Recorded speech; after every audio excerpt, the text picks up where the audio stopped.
తప్పులు చేస్తే శిక్షించే ప్రభుత్వం ఇది. అలాంటిది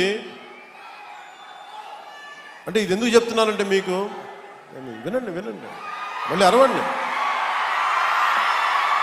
మీ ఉత్సాహాన్ని కాదండి, మీరు వినండి. అంటే మీరు అరుపులు అరుచుకుంటూ వెళ్ళిపోతున్నారు, వాళ్ళేమో బెదిరిస్తామన్నారు, కోస్తామంటున్నారు. మళ్ళీ మీ ఎర్ర జెండా శక్తి తెలియదు వాళ్ళకి. మీ గుండెల్లో ఉన్న ఆ వేడి రక్తం గురించి తెలియదు వాళ్ళకి. అంటే కడుపు కాలి ఉన్నవాడికి కష్టపడి పనిచేద్దాం అనుకున్నా మళ్ళీ తిరిగి కోపం తెప్పించుకోండి. పని చేసుకుని తల ఉంచుకొని పని చేసుకుంటూ వెళ్ళిపోతున్నాం. నిజంగా 11 సీట్లు ఇచ్చిన ఆ పార్టీగా మేము గౌరవిస్తున్నాం. ఈ ప్రభుత్వం గౌరవ ముఖ్యమంత్రి శ్రీ నారా చంద్రబాబు నాయుడు గారి నాయకత్వంలో ఉన్న ఎన్డీఏ కూటమి నడుపుతున్న ఈ ప్రభుత్వంలో